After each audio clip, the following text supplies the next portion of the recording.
Alright guys, so this is the big one. The Guild Wars 2 Live Summer 2021 blog post.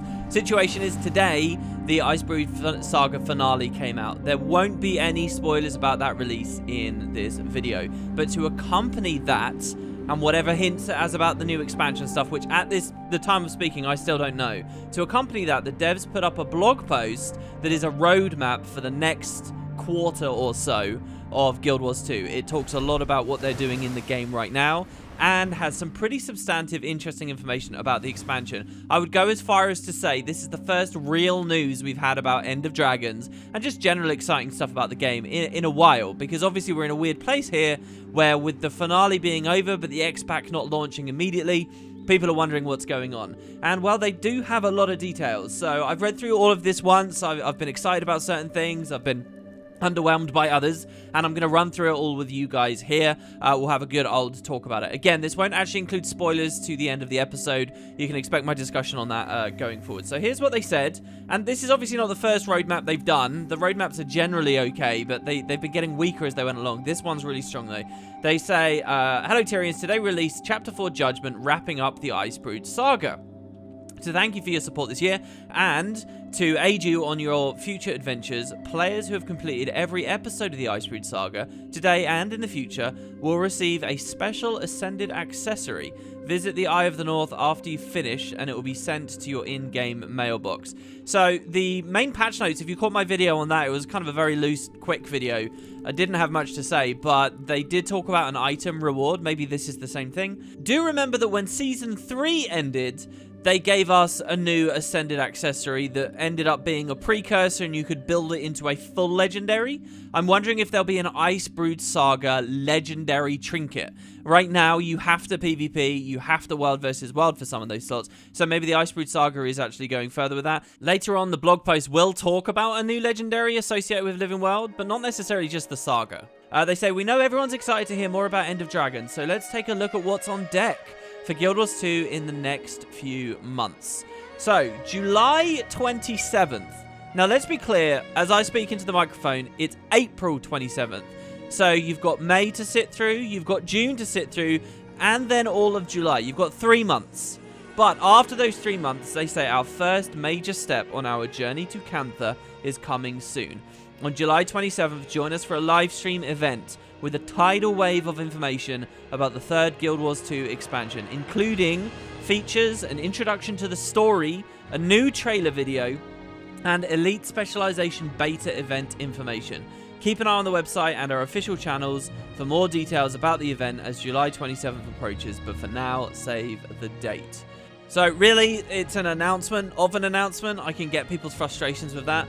To be honest, I'm a little concerned about this. Not that I have to wait. Waiting for me isn't a problem. It never has been. If anything, actually, the reveal that they're only going to start talking to us in another 3 months is kind of exciting to me. I'm very patient. I'm very invested in the game anyway. I don't feel like it's all going to collapse and fall down if we have to wait a bit. I want the expansion to be as high quality as possible, so I'm always happy to be patient. Probably too much so. I acknowledge that in myself. So I'm kind of happy to see it's July 27th. You know, if they start teaching us stuff there and then betas follow there, you're looking at like an autumn release, maybe even early winter 2021. That's pushed it a bit later than I think some people are expecting. What I am a little bit concerned with here is it sounds like they're going the Path of Fire route again, which is that they'll throw a ton of stuff at us all at once. What I really enjoyed about the marketing for Heart of Thorns was that they dedicated weeks chained back to back to talk to us about the elite specializations. You would get the name on like the Monday, they'd give you a trailer on the Tuesday, they'd give you a blog post about how it all works on the Friday, a full live stream demo with the devs on the Thursday, and it kept people really excited and really interested. And that was 9 weeks of solid, decent press, good attention and hype and buzz for Guild Wars Heart of Thorns that they didn't do with POF. They just dumped it all at us at once. There were trailers for all the elite specializations in POF, but tell me, how many of you guys remember those or what they even talk about? Hell, I should put that as the footage in the background on this video because I swear most people never even watched them. And from what this suggests to me, if on the 27th of July, they're suddenly going to tell us about the elite specialization beta event where we can play it, well, isn't that just kind of the Path of Fire process again, where it's information overload and a lot of really compelling details and excitements slipped through the cracks. You know, with Heart of Thorns, you might have sat through Reaper week and been absolutely convinced you wanted to play a Reaper. But then when Scrapper was being revealed, you realized, oh my god, no, I'm a Scrapper at heart. And then another one came out and you realized, no, I really care about this. With the Path of Fire process, you just pick one from the initial 9 and that's your choice. And I do think it has a knock-on effect. So I'm a bit disappointed with that. I'm obviously making assumptions. Maybe they will still spread it out after July 27th. It will be like 9 weeks or something. I'm wondering why the devs don't like to do this. Maybe it's because they felt like it took too much development time. You know, like they had those devs on stream for hours out of their workday where really they could have been working on the balance itself and stuff. So, you know, maybe tweak it a bit, but I do think pacing themselves is smart. As for the rest of it, a trailer, an intro to the story, well, that probably some kind of lore blog post, I would suppose. And this would be our first trailer. What you're looking at in the background footage here today is, you know, that's a teaser that they did last year. So our first full trailer, I do think, is something of a landmark. They say it's going to be a tidal wave of information at a live stream event, which, as you can see, there is a hyperlink. You can click that. It just takes you to the official Guild Wars 2 Twitch page.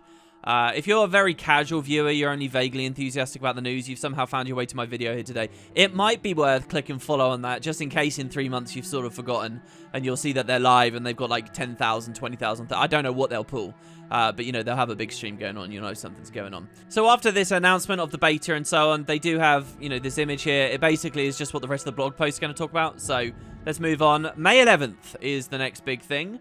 This is just a couple of weeks away, really. Skills and balance.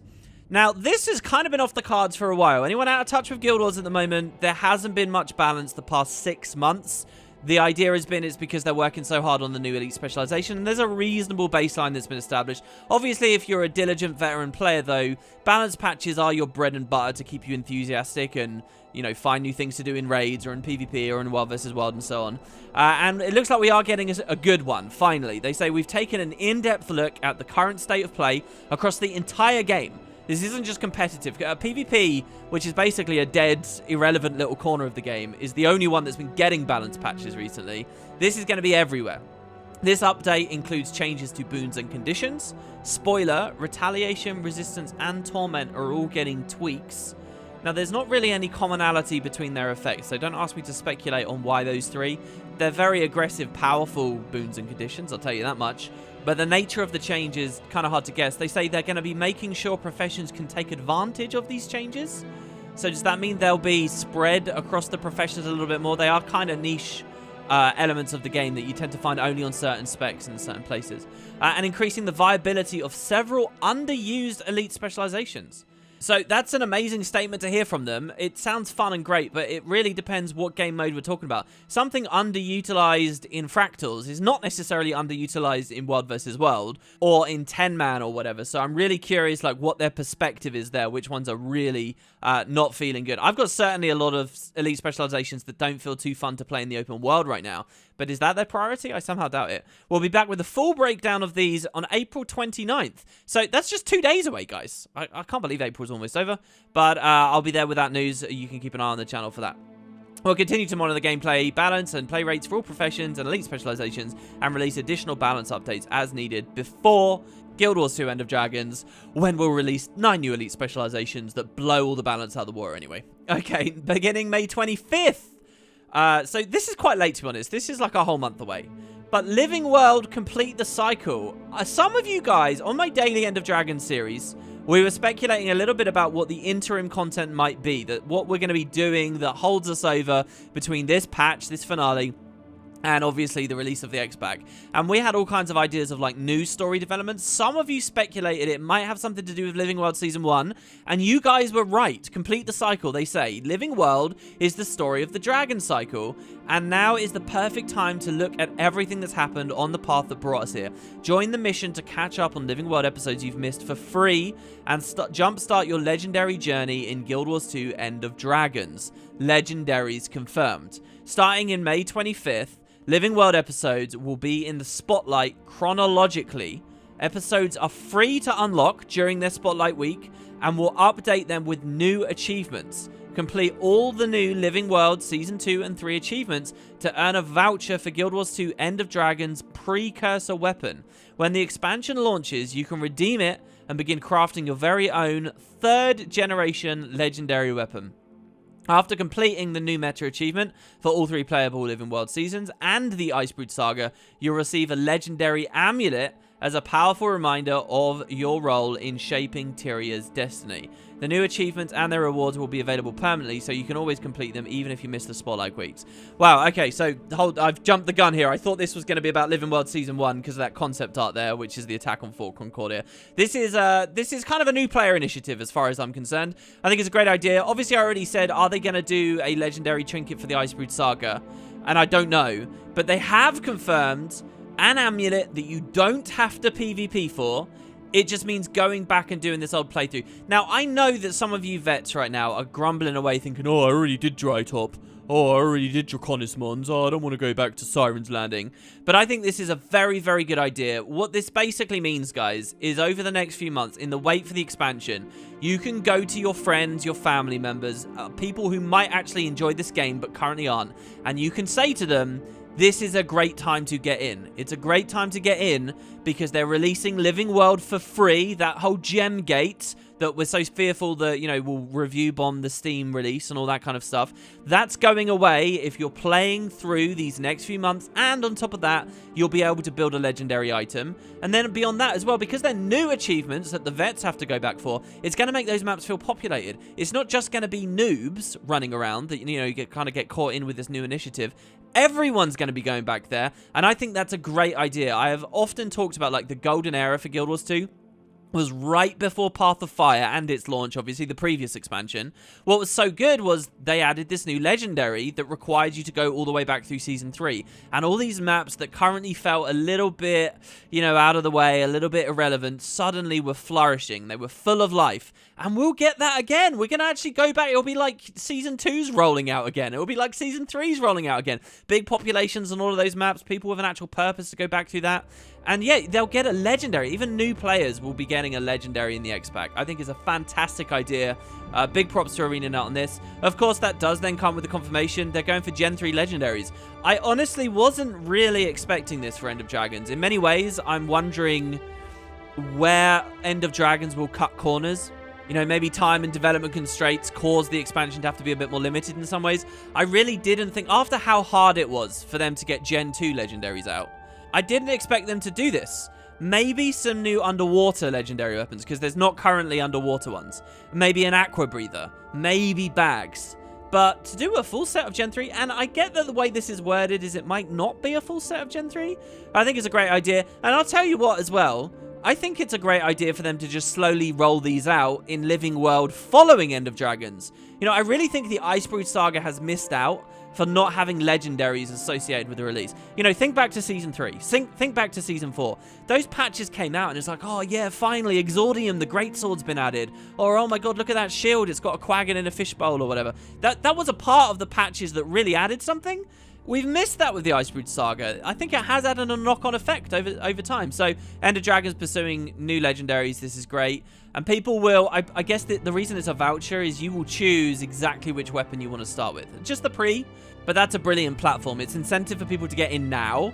And once the X-Pack's out, it's incentive for them to keep playing as they'll seek to turn the pre into the full legendary. Genius. I really like this. Right, now, next, we have the Living World Season 1 stuff. The Twisted Marionette. Living World Season 1 is the missing chapter. You can't play this stuff, and Guild Wars 2 in many ways is in a bad state for it, I would argue. Living World Season 1 set Guild Wars 2 story in motion.